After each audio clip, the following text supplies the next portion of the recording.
Hi, the next topic is about global marketing. What are the emerging segments that you can use as your marketing global strategy for your company? The decision to enter one or more particular market outside the home country depends on a company's resources, its managerial mindset, and the nature of opportunities and threats. Today, most observers agree that Brazil, Russia, India, China, and South Africa, five emerging markets known collectively as BRICS, represent significant growth opportunities, while Mexico, Indonesia, Nigeria, and Turkey, these so-called means, also hold the great potential for you to choose as your next target market for your global marketing strategy. From the diagram, you can see they have few categories of country in this world that you can use as the focus for your global marketing strategy.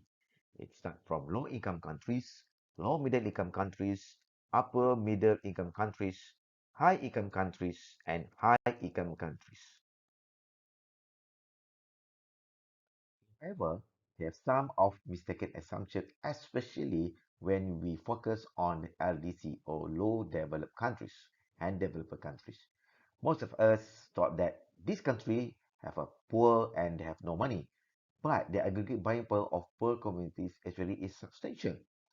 The next mistaken assumption is the poor are too concerned with fulfilling basic needs to waste money on non-essential goods. However, consumers with these countries who are too poor to purchase house to buy luxury items such as TV and glass love. The goods sold in developed market are so inexpensive, then there is no room for a new market entrant to market profit. However, opportunities for competitors to offer quality at a low price as the next strategy. People in the bottom of the pyramid or POB market cannot use advanced technology, but in these countries, actually they are so advanced too. And global companies that target BOP, bottom of the pyramid market, will be criticized for exploiting the poor, but this is business. Therefore, you can also choose as LDC and developed countries as your next target market for your global marketing strategy. Beside the type of the countries, you also need to look at the Economic Freedom Index. The Washington DC Heritage Foundation, a conservative think tank, ranks countries by the degree of economic freedom how they support. There is a high correlation between degree of economic freedom and the extent to which a nation's economy is heavily market-oriented. A number of key economic variables are considered: trade policy, taxation policy, government consumption of economic output, monetary policy, capital flows and foreign investment, banking policy, wage and price control, property rights, regulation, and the black market is all the dimension that we use to measure whether this country that you choose have a very economic freedom for you to do your own business. Talking about economic freedom, Hong Kong and Singapore are ranked first and second in terms of economic freedom.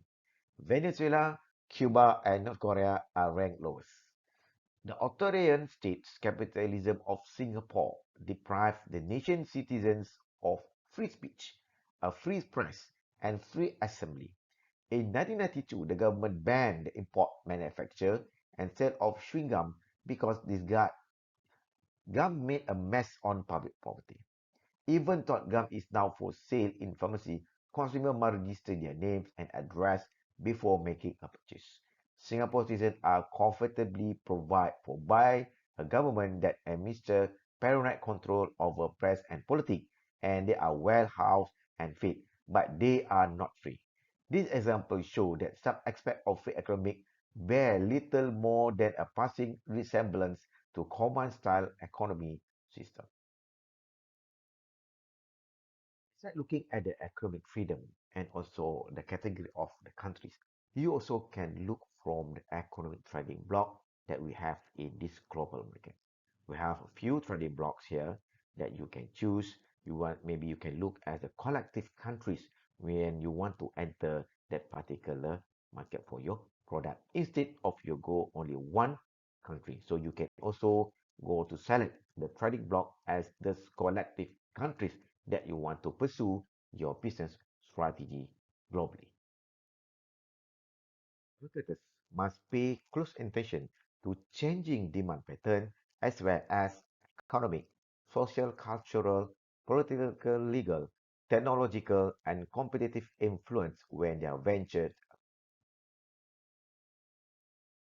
Beside their economic freedom, you also need to understand the international marketing environment for few countries. A nation's size per capita, income, and stage of economic development determine what type of product will be successful there. Nations with low per capita income may be poor market for expensive industry machinery, but good one for agricultural hand tools is significant. So they have few element of marketing environment such as infrastructure in the particular countries, the exchange rate for you to do trading, and also some of the international social culture environment maybe can influence how the market will be dynamic in the particular product market segment. That's all for segmentation for global market. Thank you. See you next time.